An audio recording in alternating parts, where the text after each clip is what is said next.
Gucci, aujourd'hui synonyme de luxe et d'élégance, est né d'un rêve audacieux porté par un homme modeste, Duccio Gucci. Son histoire est une leçon puissante sur la persévérance, la vision et la transformation des échecs en opportunités. À la fin du XIXe siècle, Duccio Gucci, un jeune Italien, travaille comme bagagiste au Savoy Hotel à Londres. Entouré d'une clientèle fortunée, il observe minutieusement leurs habitudes, leurs goûts et surtout leurs bagages de luxe. Au lieu de se plaindre de son sort, il transforme son travail en une école gratuite du luxe. Il comprend rapidement que les accessoires en cuir de haute qualité sont un symbole de statut social et qu'il y a une demande énorme pour des produits bien conçus. Peu importe votre situation actuelle, observez, apprenez et trouvez l'opportunité cachée. Après son retour en Italie, en 1921, Duccio décide de mettre à profit son expérience et ouvre une petite boutique de maroquinerie à Florence. Il se concentre sur la création de bagages et sacs haut de gamme inspirés du raffinement qu'il a vu à Londres. Mais les débuts sont difficiles. Gucci n'a ni la renommée ni les moyens des grandes maisons françaises. Cependant, il s'accroche à son ambition, offrir des produits de qualité irréprochable avec un design unique. Petit à petit, sa marque gagne en popularité. Des clients aristocratiques commencent à acheter ses produits. Il attire l'attention de personnalités influentes et la demande explose. N'attendez pas que les conditions soient parfaites pour commencer. Faites de votre passion un produit de qualité et les clients viendront.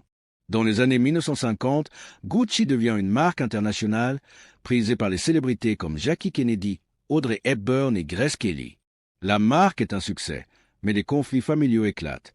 Les fils de Duccio, qui reprennent l'entreprise après sa mort en 1953, se déchirent. Trahison, détournement d'argent, disputes incessantes. La guerre familiale met la marque en danger. Le point culminant de cette rivalité survient en 1995, lorsque Maurizio Gucci, le dernier héritier de la famille, est assassiné par sa propre femme, Patrizia Reggiani. Cette crise aurait pu anéantir Gucci. Mais au lieu de disparaître, la marque renaît grâce à un homme clé, Tom Ford, embauché en tant que directeur créatif. Il révolutionne Gucci avec une vision moderne et sexy qui séduit une nouvelle génération. Aujourd'hui, Gucci est l'une des maisons de luxe les plus influentes au monde. Elle a su surmonter les conflits internes, les crises économiques et les critiques pour devenir un symbole d'innovation et de style.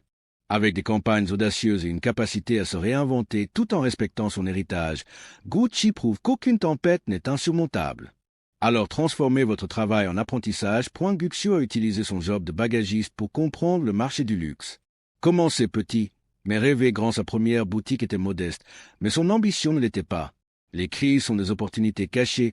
Gucci a survécu aux guerres familiales et aux scandales pour devenir encore plus fort. L'innovation est la clé de la longévité. Tom Ford a sauvé la marque en la modernisant.